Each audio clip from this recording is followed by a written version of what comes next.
Hello students, welcome to our sessions. Today we are going to discuss some extra stuff and also few things that have been missed in earlier lectures. Let's start with types of digestion.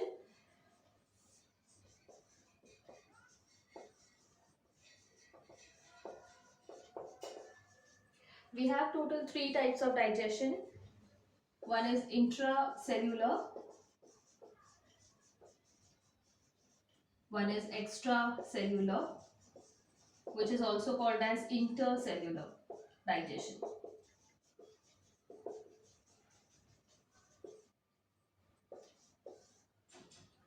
And we have mixed digestion.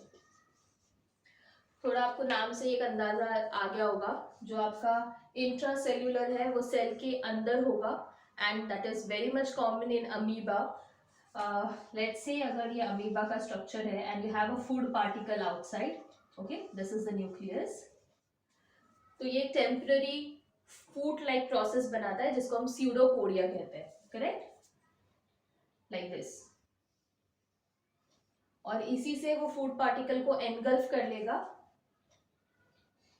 forming like this structure. Now this is called as food vacuum. इनके अंदर cytoplasm ये move कर सकते हैं, तो movement of cytoplasm is called as cytoplasmic streaming. और उसके help से ये फूड वैक्यूम थोड़ा सा सेंटर की तरफ आएगा. And it also has lysosome. Lysosome एक ऐसा ऑर्गेनल है जिसमें बहुत सारे डाइजेस्टिव एंजाइम्स प्रेजेंट होते हैं, जिसको आप सुसाइडल बैग्स भी कहते हो. So that lysosome gets attached to the food vacuole और इसके अंदर एंजाइम्स रिलीज करते हैं. Because of the digestive enzymes यहाँ पर फूड जो है वो ब्रेक डाउन होता है, सेल के अंदर ही अब्जॉर्प्शन भी हो जाएगा. असिमिलेशन उसी को बोलेंगे हम. यहाँ पर ऐसा कुछ अलग नहीं कि ब्लड में जा रहा है, इसमें जा रहा है, ऐसा प्रोसेस नहीं है. अब्जॉर्प्शन असिमिलेशन एक साथ ही हो रहा है. एंड फाइनली जो भी वेस्ट प्रोडक्ट्स है जो डाइजेस्ट नहीं हो रहा है वो सिमिलर मेथड से बाहर चला जाएगा. ओके, सो इंजेशन, जो यहाँ पर इंजेशन है उसको हम एंडोसाइटोसिस कहते हैं, और जो इजेशन है, रिमूवल है वेस्ट मैटर का, उसको वो होता है with the help of exocytosis. Okay, endocytosis and exocytosis. Then so ये था हमारा इंट्रासेल्यूलर डाइजेशन. मोर कॉमन हमने अमीबा का एग्जांपल लिया है, लेकिन अगर आपको वो पूछते हैं कोई मल्टीसेलुलर ऑर्गेनिज्म का एग्जांपल दो जो इंट्रासेल्युलर डाइजेशन दिखा रहा होगा, तो उसका भी हमारे पास एग्जांपल है which is sponges. And sponges belong to phylum Porifera. As you all know, sponges में भी as such tissue level organization नहीं है, simple cellular organization है. उनके पास digestive system नहीं होता है.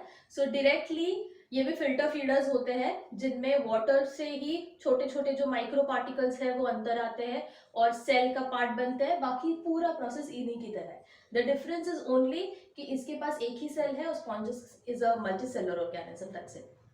Moving on to second type, that is extracellular or intercellular digestion. Simple meaning is cell के बाहर digestion हो रहा है. For example, in case of humans, आप mouth से जब intake कर रहे हो and complete एक tube है till anus, कहीं पर भी खाना tube के मतलब अंदर absorb होके वहाँ पर digest नहीं हो रहा है, tube के अंदर ही digestion हो रहा है. Okay, that means वो cell के बाहर digest हो रहा है. That's the simple thing. And in case, तो यहाँ पर आप जितने भी मतलब हायर ग्रुप के ऑर्गेनिजम्स हैं, स्पेशली मैमल्स, तो मैं यहाँ पर कुछ ऐसे डायरेक्ट ग्रुप्स लिख देती हूँ, कॉर्डेट्स और इंसेक्ट्स, या फिर आप क्रस्टेशियंस एग्जांपल में लिख सकते हो, etcetera. They all show extracellular digestion. Okay, they do, the digestion doesn't take place inside the cell, instead cell के बाहर होता है, alimentary canal में होता है digestion. And lastly you have mixed digestion.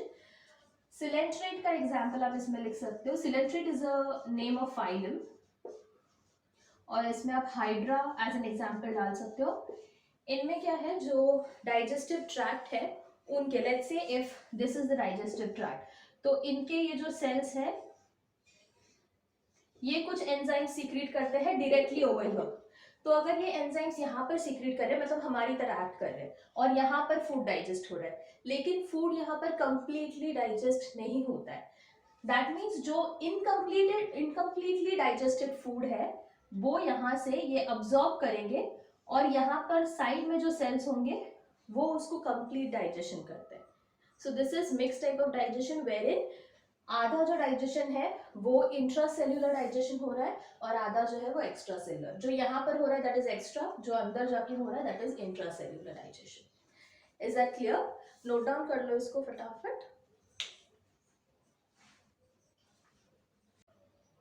Then बच्चा party talking about Waldeyer's ring.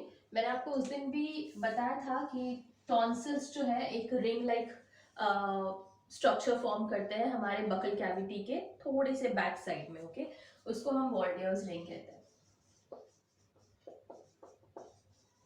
सो हमें जो पता है वो सिर्फ ये वाले टॉन्सिल्स है, जिसको हम पैलेटाइन बोलते हैं. I will make a diagram over here. Let's say अगर बकल कैविटी को एकदम आप अंदर जाकर देखोगे, इन दैट केस एकदम नेजल जो आपका पैसेज है उसके बैक साइड, मतलब जहां पर फैरिंग स्टार्ट होता है, द नासोफैरिंक्स रीजन, वहां पर you have tonsils, and this one is called as adenoids, or you can call it pharyngeal tonsils.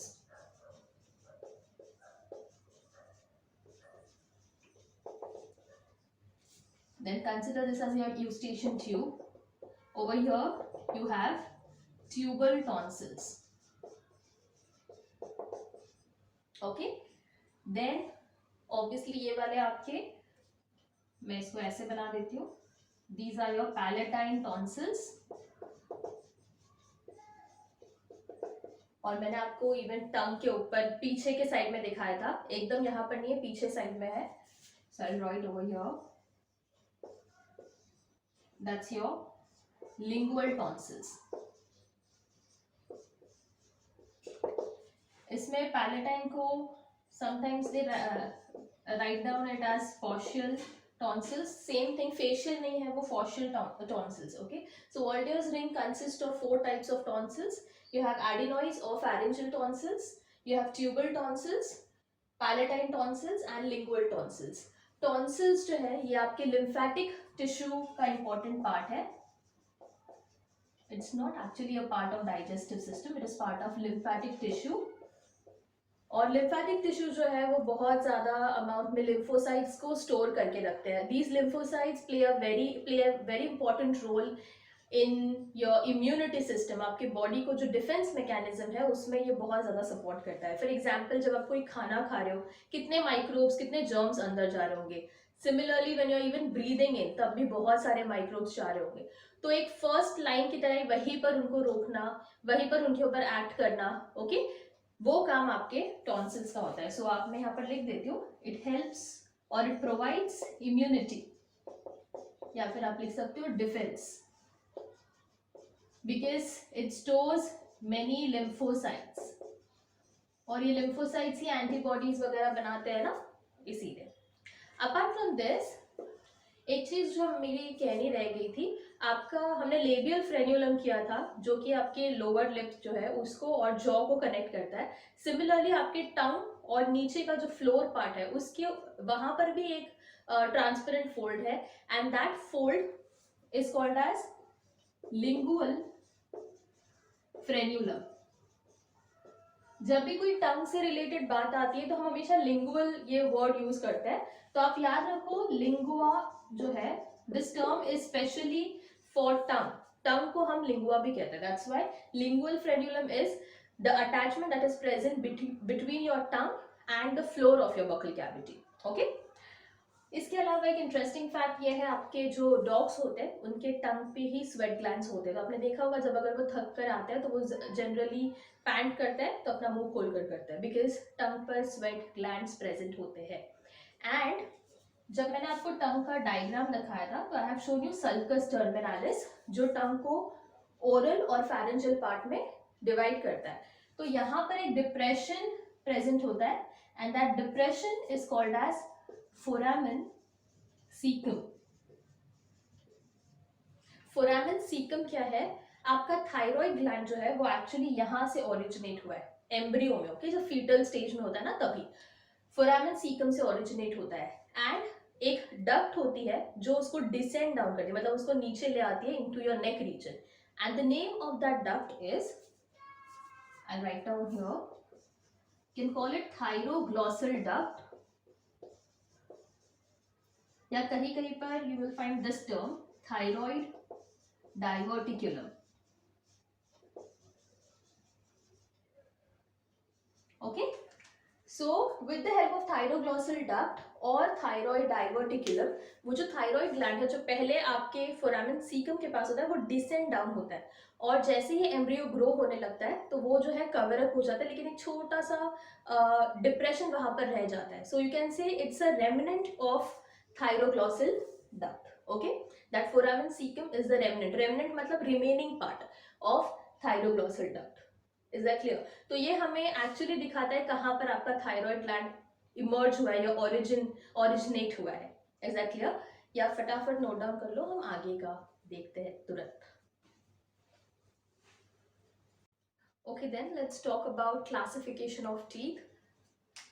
We have two classifications. One is based on position and another one is based on type of cusps. Okay, position जो है उसके basis पर हमने teeth को classify किया है as acrodont, pleurodont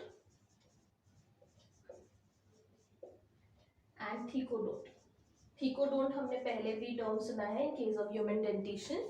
acrodont जो है इसमें लेट्स से अगर ये आपका गम्स है तो जो दांत होते हैं वो ऐसे ऊपर से ही ऐसे बस कनेक्टेड होता है लाइक दिस,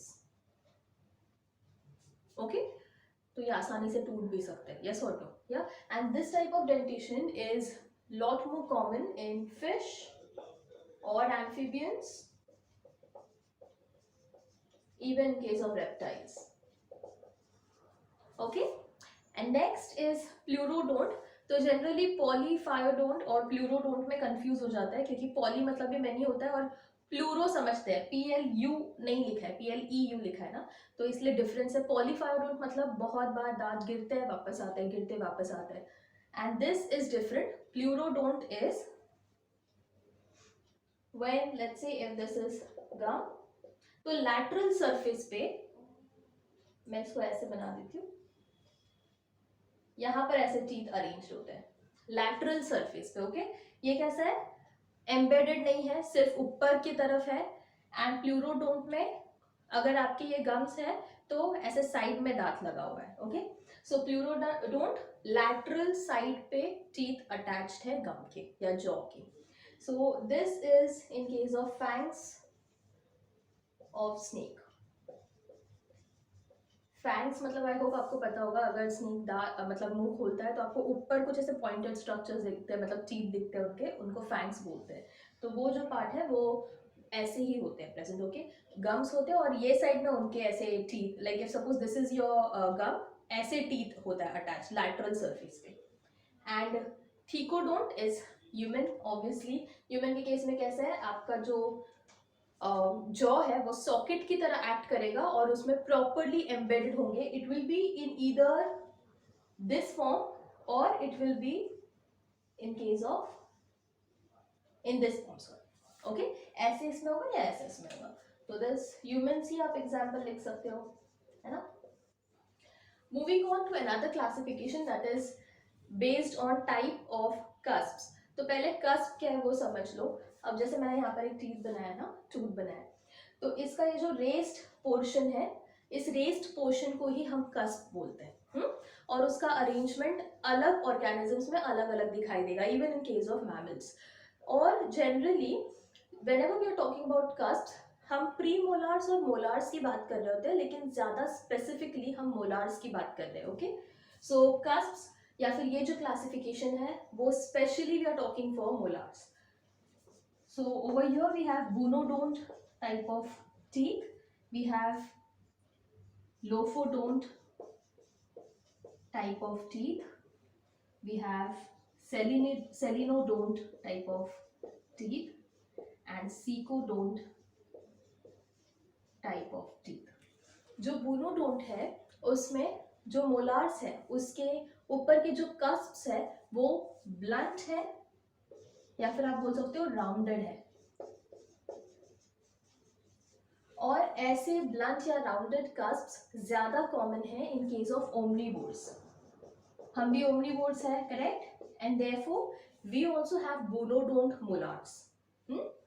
लोफोडोंट जो है उसमें जो कस्प्स है उन पे एक तो बहुत ज्यादा इंट्रिकेट फोल्डिंग्स होगी डेंटाइन और इनामल की। Okay, so they have intricate foldings किसकी, डेंटाइन और इनामल की। और उनके इंट्रिकेट फोल्डिंग्स के बीच में आपको कस्प दिखेंगे जो ट्रांसवर्स रिज के फॉर्म में प्रेजेंट होंगे। Okay, so they do have transverse ridges किसके, कस्प्स के। So this is called as lophodont and this is very common in elephant. आप एलिफेंट एग्जांपल में लिख सकते हो।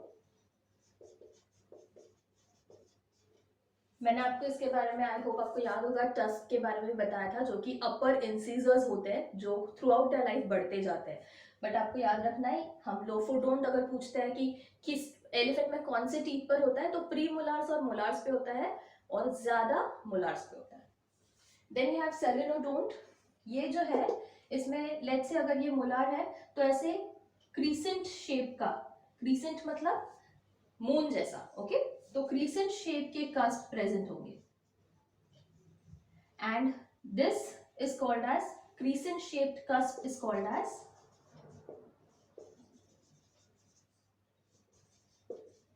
सेलेनोडोंट टाइप ऑफ टीथ। जिस जो भी दांत के ऊपर, मोलार्स के ऊपर अगर ऐसे शेप का चांद जैसा अगर दिखाई दे रहा है आपको cusp, so that would be, and that too vertical, okay, vertical होता है, that is called as selenodont type of teeth and it is more common in sheep as well as cattle.